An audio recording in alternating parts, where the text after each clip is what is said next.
بسم اللہ الرحمن الرحیم۔ بول سینہ کی کتاب الاشارات و تنبیہات اور 8ویں مرحلہ کی 17ویں فصل، اور اس کا موضوع تھا کہ نفوس سلیمہ اور سادہ لوحل جو نفوس ہیں ان کے بارے میں ان کا معاد، یعنی ان کی جو اس عالم میں فعلیت ہے وہ کس طرح ہوگی اور ان کا آخرت میں ان کو کیا نصیب ہوگا۔ اسی میں عرض کیا تھا، ابو سینہ کہتا ہے کہ ممکن ہے کہ یہ جو سادہ لوگ ہیں جب موت ہوگی تو اس جو نفس ہے یعنی اس روح کا اتصال ہوگا ایک دوسرے بدن۔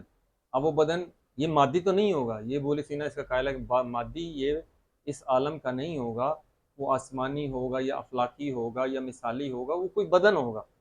تو اس سے ایک ذہن میں پیدا ہوتا ہے کہ کیا یہ تناسخ تو نہیں ہے، جبکہ ابو علی سینا کہتا ہے نہیں، تناسخ تو سرے سے باطل ہے، اور قرآن اور احادیث اور جو تمام آسمانی مذاہب ہیں وہ اس کا انکار کرتے ہیں۔ اس کی جو اہل تناسخ میں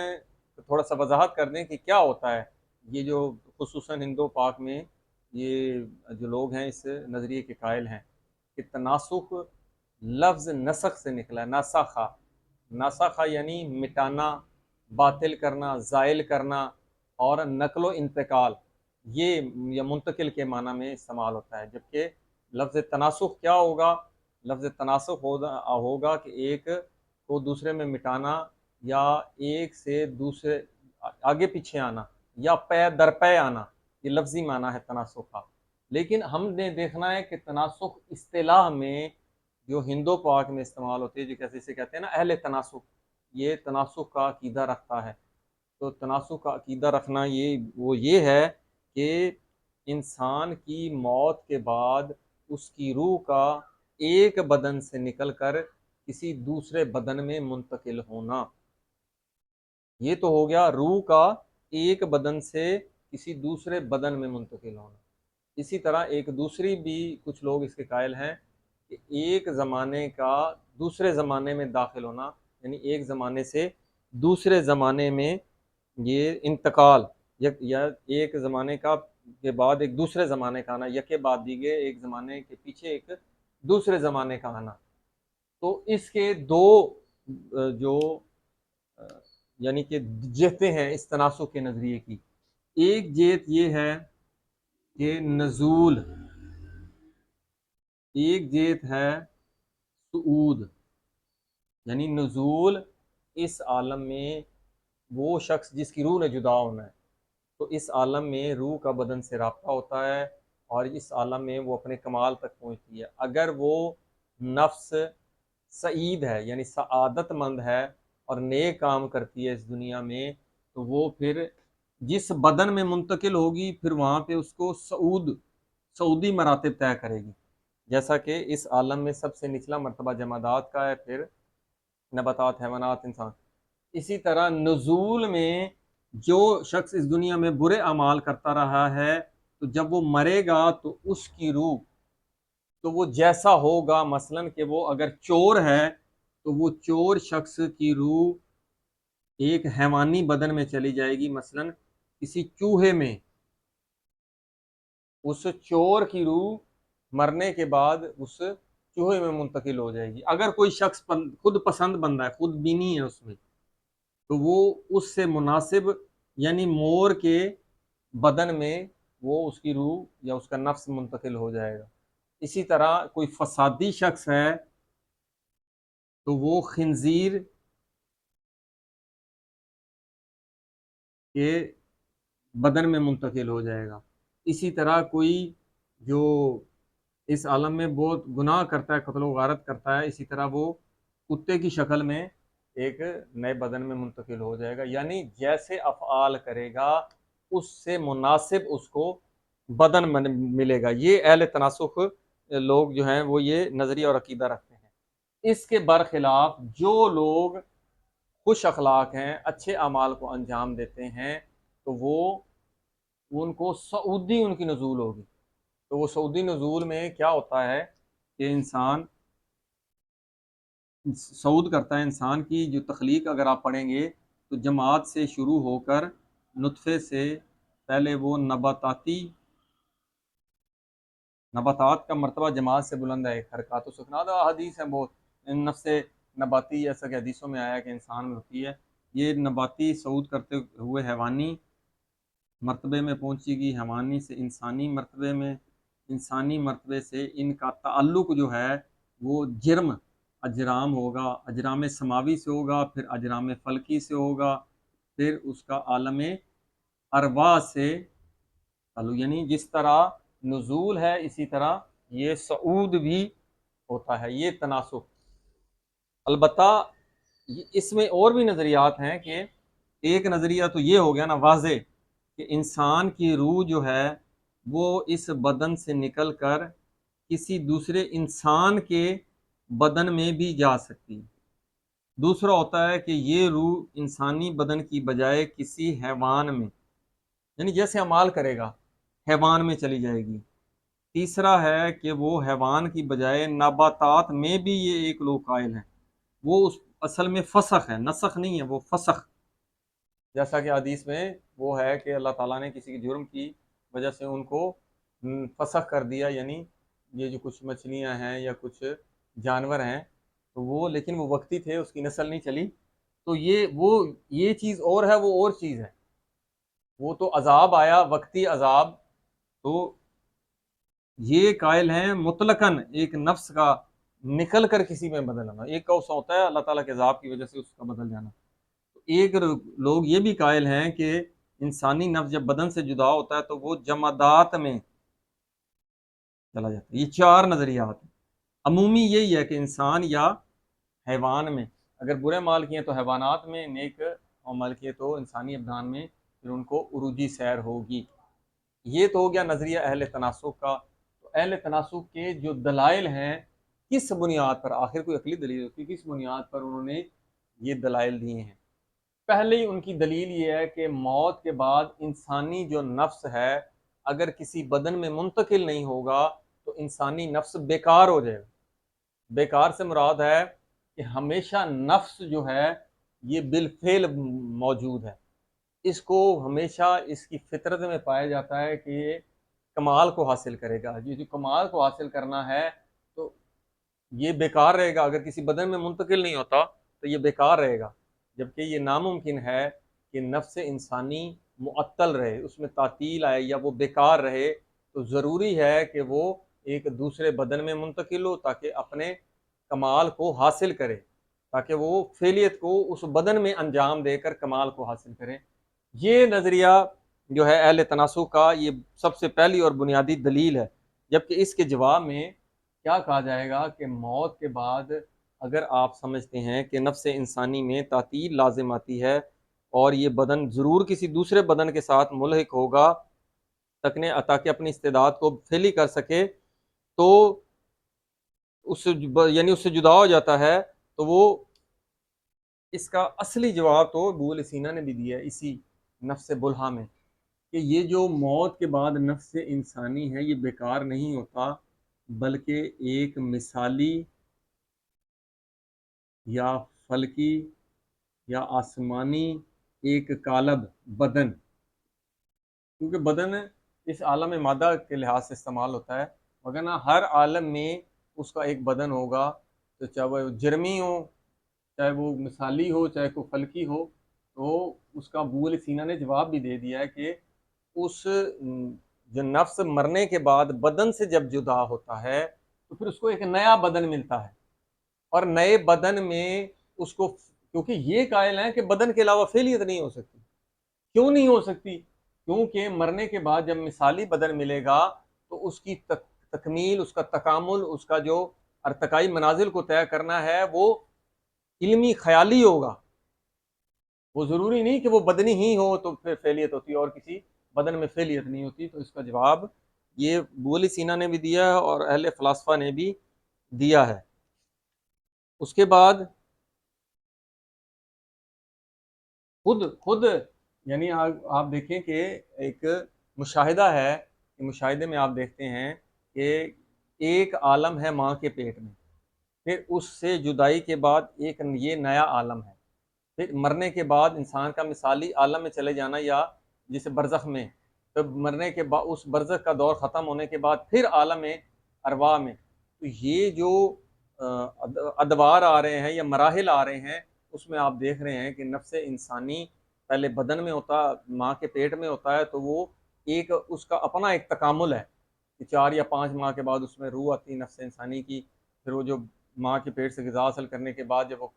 ماں کے بدن میں اس کا تکامل پورا ہو جاتا ہے تو پھر اس عالم میں آتا ہے. پھر اس عالم میں جب فیلئر مکمل کر لیتا ہے تو پھر اگلے جہان کی مناسبت سے اس کا تکامل ہوگا، کیونکہ ماں کے پیٹ میں اپنے اس جہان کے مناسب اس کا تکامل ہے. پھر اس عالم میں ہے، پھر برزخ کے عالم میں، پھر اگلے قیامت میں وہ. تو یہ تو بالکل کوئی دلیل نہیں ہے جس کی بنیاد پر آپ کہیں کہ نفس میں تعطیل لازم آتی ہے اور بدن ضرور بر ضرور ہی ضروری ہے تاکہ وہ اپنی فعلیت یا اپنا تکامل حاصل کرے. دوسری دلیل یہ دیتے ہیں کہ نفس میں فطری کمال اور ارتقاء یہ صرف بدن کا ہی محتاج ہے. اس کا جواب ہم یہاں پہ بھی دے چکے ہیں کہ یہ جو تناسخ کے لوگ کہتے ہیں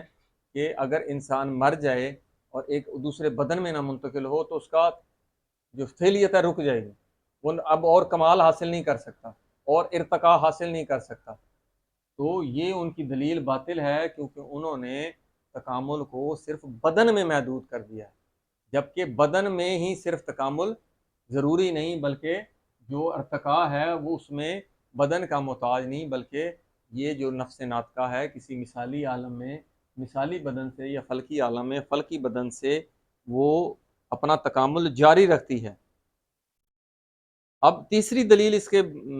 بعد یہ کیا دیتے ہیں کہ نفوس انسانی قدیم ہے اور ابدان لامحدود ہیں. یہ کس بنیاد پر کہہ رہے ہیں؟ وہ کہہ رہے ہیں کہ نفوس انسانی قدیم ہے، چونکہ نفوس انسانی قدیم ہے تو پس وہ محدود ہیں. یعنی نفوس چونکہ مجرد ہوتے ہیں تو نفوس انسانی چونکہ قدیم ہے تو وہ محدود ہے اپنے قدیم ہونے کی وجہ سے.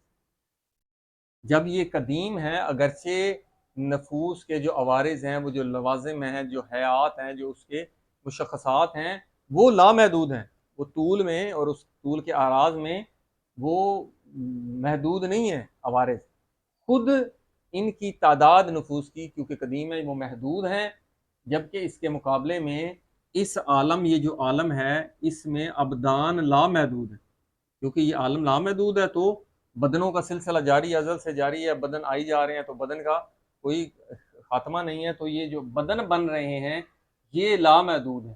جب یہ محدود ہے، یہ لامحدود ہے، تو ضروری ہے کہ نفس انسانی کا ایک بدن سے رابطہ ہو تو ایک بدن سے ہٹ کے تو پھر دوسرے بدن سے، کیونکہ بدن لامحدود ہیں، ارواح محدود ہیں. تو ایک جس طرح وہ کہتے ہیں شادی میں بعض کا عورتوں کی تعداد زیادہ ہو جاتی ہے تو مرد کی تعداد کم ہوتی ہے، تو انسان 2 2 3 3 شادیاں کرے گا تو وہ عورتیں مردوں کے مقابل پوری آئیں گی. تو یہاں پہ بھی ویسا ہی ہے کہ اگر یہ محدود ہے، یہ لامحدود ہے، تو ہر نفس ناطقہ ایک دفعہ مرنے کے بعد ایک دوسرے بدن میں منتقل ہوگا، تیسرے چوتھے بدن میں منتقل ہوگا، تو پھر یہ نسبت برابر ہوگی. وہ اس نظریے کے قائل ہیں. اب اس کے جواب میں یہ کہا جائے گا کہ سب سے پہلے تو آپ کیسے یہ نظریہ رکھتے ہیں کہ یہ جو نفوس ہیں یہ محدود ہیں؟ کس طرح آپ نے کہا کہ یہ قدیم ہے جبکہ قدیم اللہ تعالیٰ کی ذات کے علاوہ کوئی قدیم نہیں، باقی سب جو ہیں وہ بالعرض وجود رکھتے ہیں تو ان کا وجود ذاتی نہیں ہے، وہ حادث ہیں. تو یہ پہلے ہی بات ان کا یہ نظریہ عقیدہ غلط ثابت ہو گیا، باطل ہو گیا. دوسری بات ہے کہ یہ جو ابدان ہیں یہ آپ کہہ رہے ہیں کہ اب ابدان لامحدود ہے. تو لامحدود یہ جس اور یہ طول میں لامحدود ہے، عرض میں لامحدود نہیں ہے.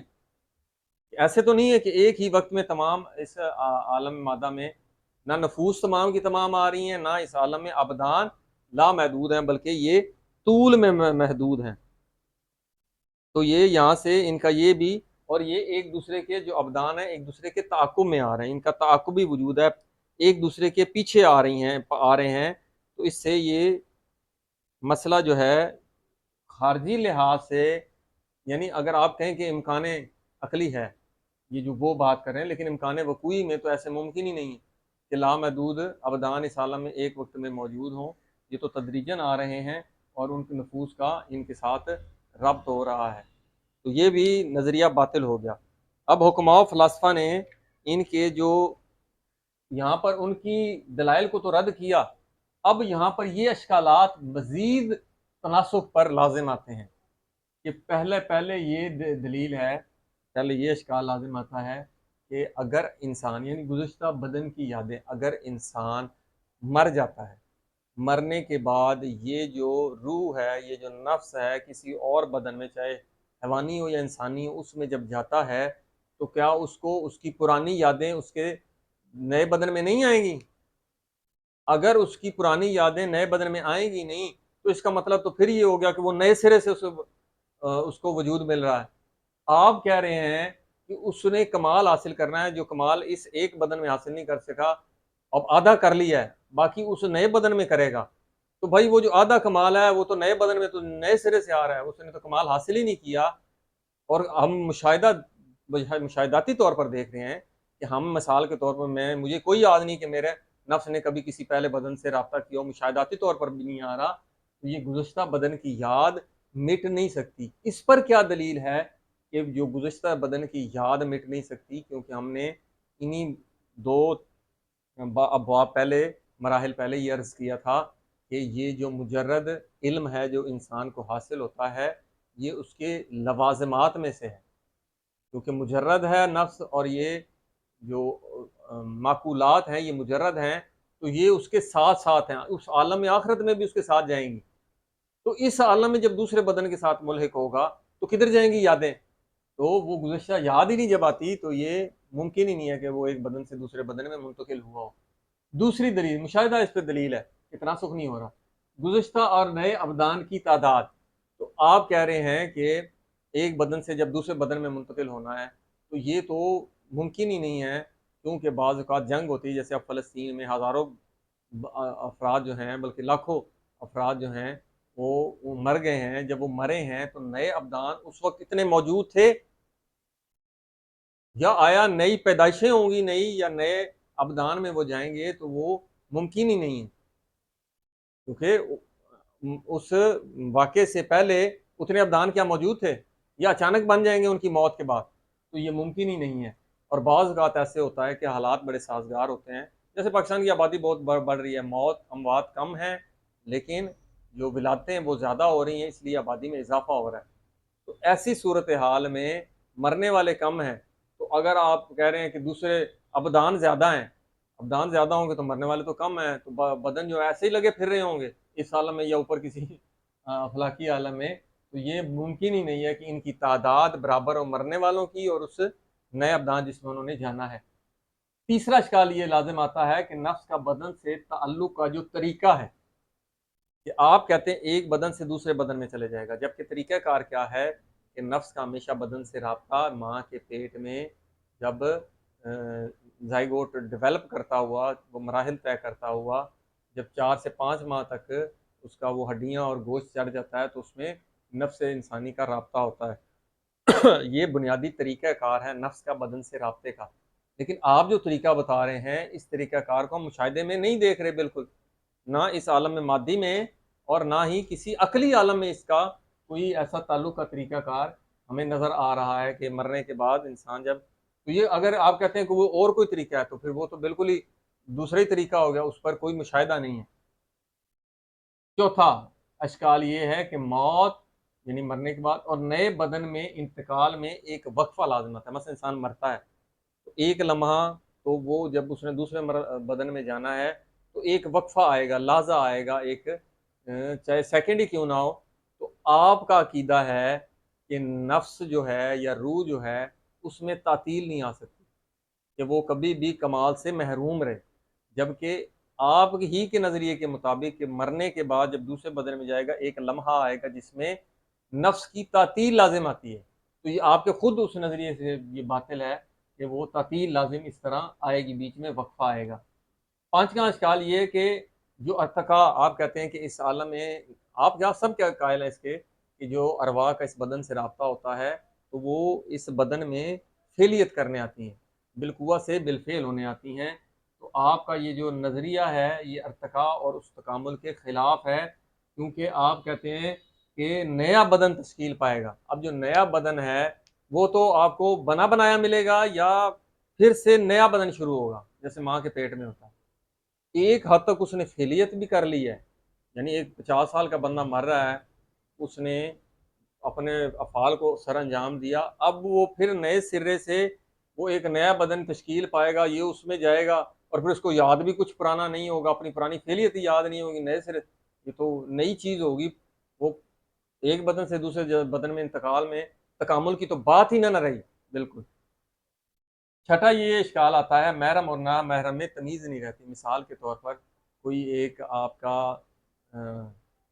رشتہ دار جو ہے وہ کم ایج میں آپ کی پھوپھی چچی جو محرم رشتے ہیں، آپ کی پھپھو ہے، جو ہے ماں، کوئی بھی،